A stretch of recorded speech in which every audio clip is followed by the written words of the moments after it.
you sell shoes at a shoe store. They have no idea that you even knew anything about CBD or anything about this type of business. So it might take them a little while to know, like, and trust you. That's what marketing's all about. They get to know who you are, and they may already know you. You might already have that part figured out. Then they get to trust you, and then so it's know, like, and they get to know you, then they get to like you, and then once they get to trust you is usually when they start buying.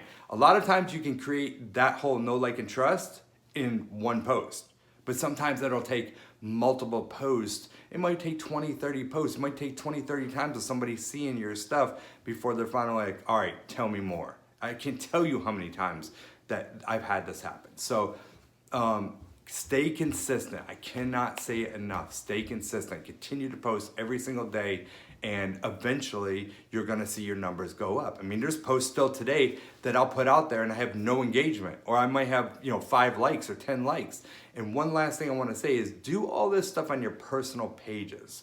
Don't do it on business pages. Don't do it on groups.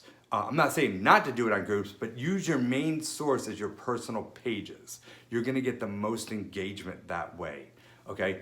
So, all right, next part. You have put these posts, you're getting engagement, people are saying, send me more information. What I'm usually doing at that point is I private message them, and I say these words. I say, hey, thanks for reaching out, thanks for your interest.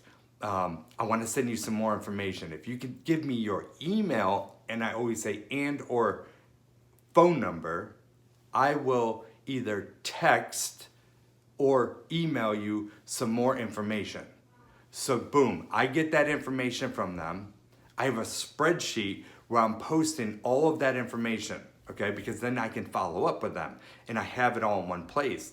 And when I first got started, I was just leaving it on social media, and it was very hard to track and go back to all that stuff. If you have it all, and you're doing everything one at a time, right? If you have it all on a spreadsheet, you have their first name, their last name. Sometimes on Instagram, you can't really see what the name is, right? So I'll ask them, what's your name? Just so I know who I'm talking to when I send an email or send a text. But I get their first name, their last name. A lot of times you get their email address. Sometimes you get their phone number.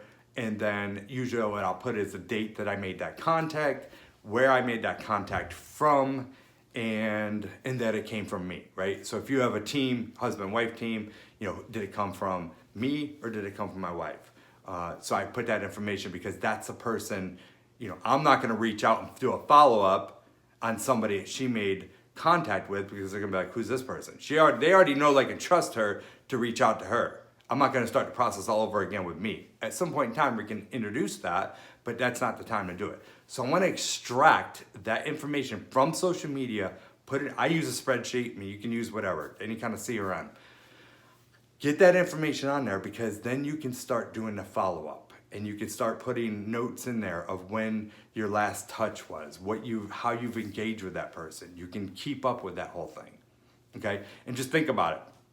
If you just leave it on social media and you have, let's just say over the course of a couple weeks, 100, 150, 200 contacts that you've made, leads, whatever, it starts to build up. You imagine just doing that one at a time, one at a time, one at a time. So you can do one or two things. Like what I do is I will make the first, let's say 5, 6 touches after I've extracted them for follow-up. I do that on my own personal email. But am I sending one at a time? Hell no. I put all of the names, I'll put 100, 200, whatever it is, all these emails, I copy and paste it into the BCC line. I put my email on the top, and then I send a message. So it goes to 100, 200 people, depending on what platform you have and how many emails you can send out at a time. Gmail, usually you could send out, I think it's at least 100. Outlook is usually a little bit less, or maybe it's 200 for Gmail, 100 for Outlook, I can't remember, but whatever. So you just want to make sure. I usually send like 50 at a time is what I'm doing. So I'm sending that follow-up email, and I could do it. I can mass send it. I can speak to everybody in one single email. So that's how I go about doing the follow-up. And listen, the follow-up's in the fortune's in the follow-up.